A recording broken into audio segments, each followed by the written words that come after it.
Sejarah munculnya teori merkantilisme. Tercetusnya konsep merkantilisme sebenarnya tidak muncul begitu saja. Sejak abad ke-14, sudah ada beberapa tokoh dan ilmuwan yang mencetuskan teori ekonomi yang beririsan dengan merkantilisme. Bisa dibilang, pemikiran mereka inilah yang kemudian menjadi landasan dari terciptanya merkantilisme.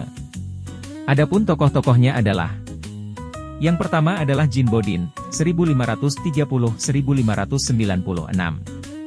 Jean Bodin, lahir di Angers, Prancis dan meninggal pada bulan Juni 1596, di Laon. Bodin adalah seorang filsuf politik Prancis yang mengeksposisi prinsip-prinsip pemerintahan yang stabil dan sangat berpengaruh di Eropa pada abad pertengahan untuk memberikan solusi kepada negara-negara yang menggunakan sistem terpusat. Jean Bodin dapat dikatakan sebagai orang pertama yang secara sistematis menyajikan teori tentang uang dan harga.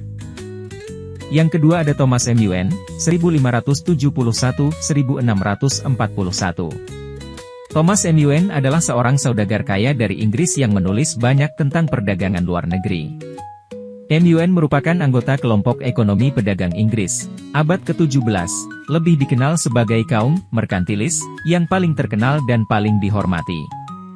Ia berpedoman bahwa nilai ekspor luar negeri harus lebih besar dibandingkan dengan yang diimpor oleh negara itu. Yang ketiga Jean-Baptiste Colbert, 1619-1683. Jean-Baptiste Colbert lahir di Reims, Prancis pada tanggal 29 Agustus 1619 dan meninggal pada tanggal 6 September 1683. Colbert bukanlah ahli ekonomi, melainkan pejabat negara Prancis dengan kedudukan sebagai menteri utama di bidang ekonomi dan keuangan dalam pemerintahan Raja Louis XIV. Pada abad ini terjadi aliansi antara saudagar dengan penguasa.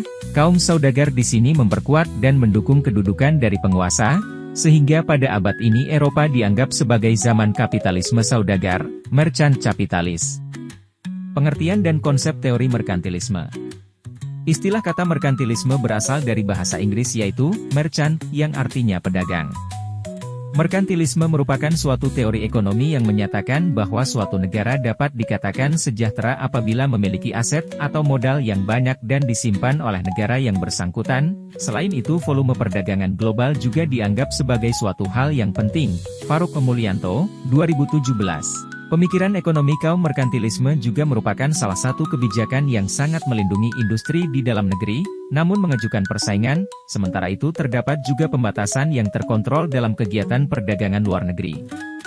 Merkantilisme merupakan kebijakan ekonomi yang di dalamnya terdapat campur tangan pemerintah, proteksionisme dan politik kolonial, yang ditujukan dengan neraca perdagangan luar negeri yang menguntungkan.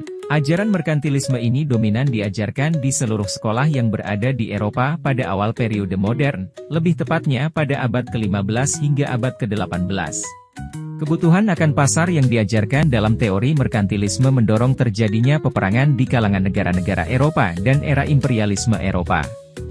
Sistem merkantilisme ini kemudian mulai menghilang pada akhir abad ke-18, bersamaan dengan munculnya teori baru yang dipelopori oleh Adam Smith dalam bukunya yang berjudul The Wealth of Nations.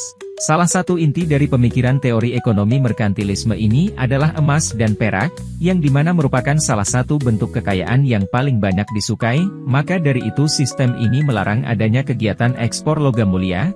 Faruk Mulyanto, 2017. Adanya larangan untuk mengekspor logam mulia seperti emas dan perak tersebut memiliki beberapa alasan. Yakni, logam mulia tersebut memiliki nilai yang tinggi, langka, dan dapat diterima secara umum sebagai alat transaksi tukar. Selain itu, emas dan perak tidak dapat dipecahkan menjadi beberapa bagian kecil.